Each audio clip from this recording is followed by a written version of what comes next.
todos, eu sou José Rosa, este é o canal Zé Educando. Estamos aqui na sexta-feira, como é de praxe no canal, para mostrar mais um bom livro para vocês. O livro de hoje chama-se Taíba de Encantos, Histórias de Trancoso. É isso que eu estou mostrando na capa para vocês. O autor desse livro é o meu amigo José Rogério Ribeiro. Ele chama esse livro de livrinho. Eu não chamo de livrinho nem livreto, eu chamo de livro mesmo. Apesar dele ser curto, né, pequeno, mas é um livro muito bacana, sabe?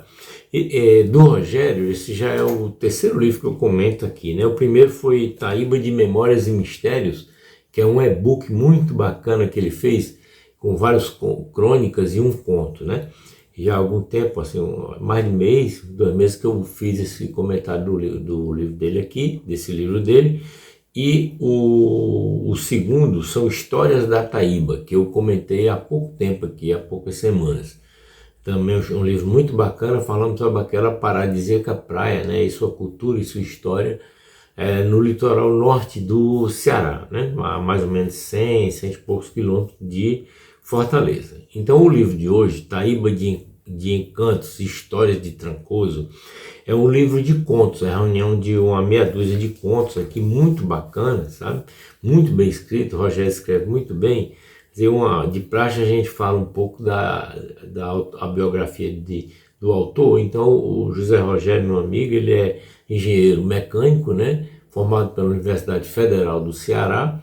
No meu tempo que eu morava lá em Fortaleza, nós somos colegas juntos do curso de Engenharia Mecânica. Ele concluiu, eu não concluí, saí no 3º ano, não é? O Rogério hoje reside com a sua esposa Olímpia, justamente na Taíba, né? Numa distrito de São Gonçalo do Amarante, ao norte do Ceará. É uma pessoa dedicada a pesquisador, a pesquisa e à cultura popular, né? O Rogério escreve muito bem, muito bem, né? E ele mora justamente hoje lá na Taíba. Esse livro ele é composto dos seguintes capítulos, né? Há um editorial, o livro Taíba de Encantos, Histórias de Trancoso. Ele tem um editorial que eu faço questão de ler aqui para vocês.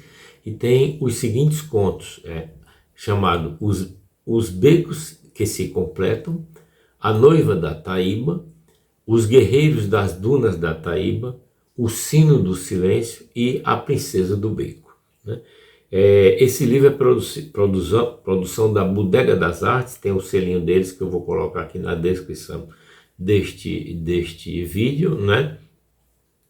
E ele, ou seja, uma produção, vamos dizer assim, artesanal desse livro, né? Que parece um cordel, vamos dizer assim, né? Então eu vou aqui brevemente, o editorial dele, que é uma espécie de introdução ao livro, o prefácio, escrita pelo próprio autor, dá bem ideia do que é o livro. Ele diz assim, ó: este livreto, por isso que eu falei que ele chama de livreto, mas para mim é um livro. Este livreto é feito de vento, areia e escuta. E aí você já começa a ver a linguagem poética que há na prosa de Rogério, né? As histórias aqui reunidas, da noiva que caminha entre as marés, dos guerreiros que dançam nas dunas, do sino que toca só quando a alma precisa, da rua que queria ser inteira e da princesa do beco, não nasceram de arquivos ou documentos históricos. Elas não têm a intenção de registrar fatos, mas sim de provocar sensações, de acender a chama da imaginação. Nenhum desses contos tem compromisso com a realidade. Eles não são verdades, mas também não são mentiras. São fruto de algo tão antigo quanto o próprio ato de viver em comunidade, o poder de ouvir, de observar e de transformar tudo isso em palavra viva. E é isso que esse livro é, palavra viva. Escutei fragmentos, jeitos de falar, memórias inventadas, olhares demorados. E com isso escrevi. As vozes da Taíba de São Gonçalo do Amarante me atravessaram. E o que surgiu foi este pequeno mundo paralelo, onde o sagrado dança com o profano, o humor com o mistério, a fantasia com a paisagem real. Se você é daqui, talvez reconheça nomes, lugares ou trejeitos. Mas lembre, nada aconteceu exatamente como está escrito.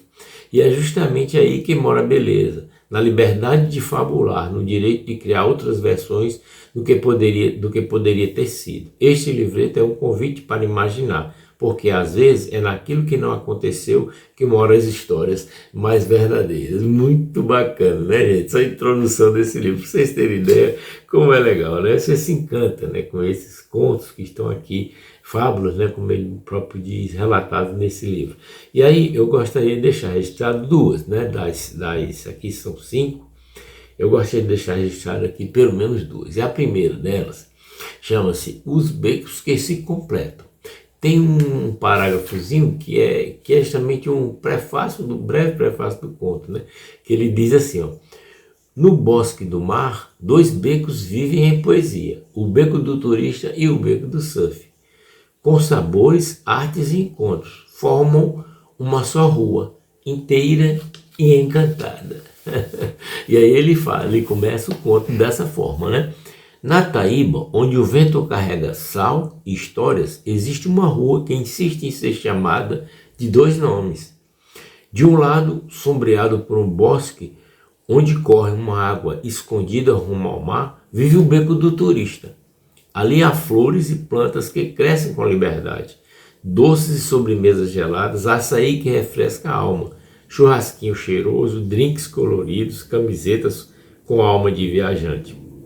Um pouco de artesanato e lembranças pequenas, mas cheias de afeto. E, orgulhosamente, um palco de madeira, o palco floresta, onde a música sobe mesmo que o mar esteja longe.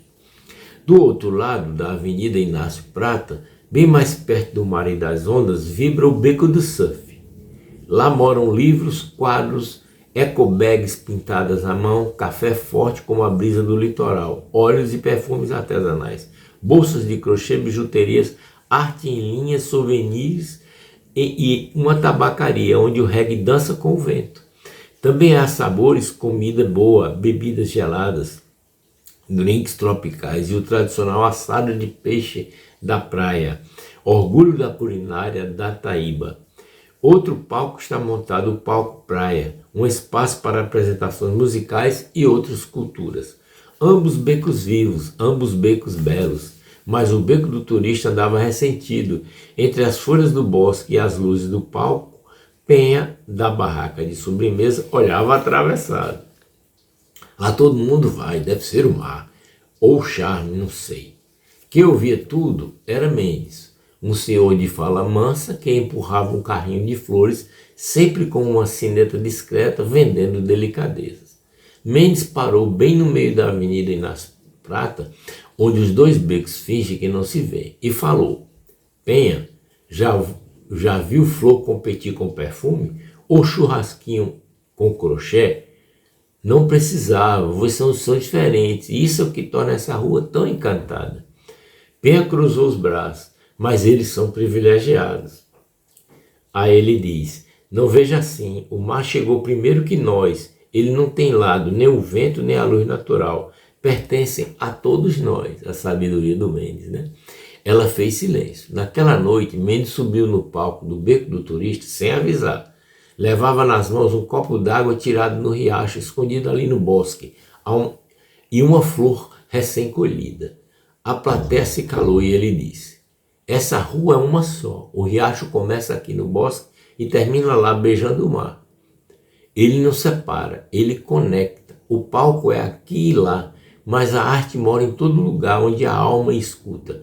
Vocês não são rivais, são versos diferentes da mesma poesia. Na manhã seguinte, Penha atravessou a avenida com uma sobremesa de maracujá e uma flor do bosque. Ofereceu à moça do café e dos quadros, que a recebeu com um sorriso largo. E disse: do lado de cá também tem sol, a Penha disse, né? E do lado de cá tem sombra boa, respondeu a moça, oferecendo um café.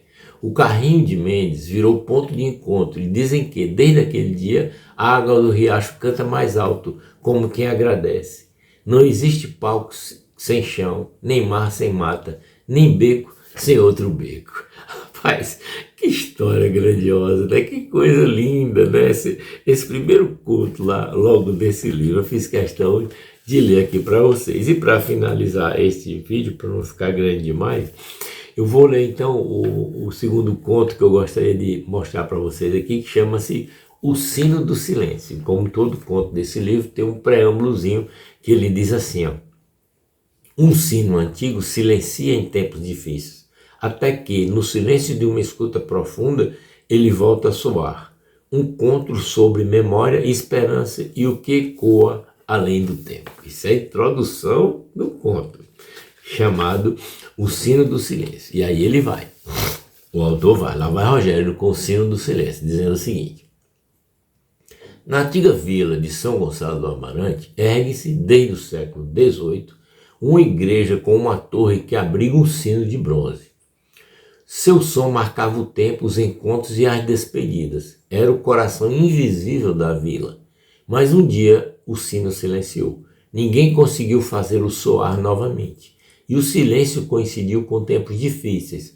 A terra secou, os dias ficaram mais longos e as noites mais duras. A vida parecia ter perdido algo da água, havia perdido seu compasso.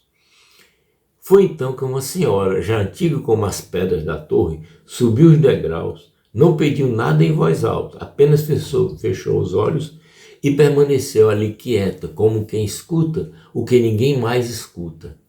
Dizem que naquele momento o sino tocou, sozinho, profundo, vivo, e logo depois nuvens surgiram no céu, trazendo a chuva e o alívio. Desde então o sino ficou conhecido como o Sino do Silêncio, porque não toca por comando nem por costume, toca quando alguém realmente escuta por dentro, quando a memória, o desejo e a esperança se encontram em um mesmo instante. Alguns chamam de milagre, outros de coincidência, mas quem vive na vila sabe, se um dia o sino soar sem motivo aparente, é porque alguém precisou muito escutar. Rapaz, é profundo um negócio desse e muito, muito bonito, viu? Fiquem em paz, obrigado por terem vindo até aqui, né? Curtam o vídeo, coloquem a mensagem que vocês quiserem colocar, qualquer comentário é bem-vindo, né? Coloque o sininho para receber as notificações e se inscreva no canal se não tiver inscrito ainda. Um forte abraço novamente.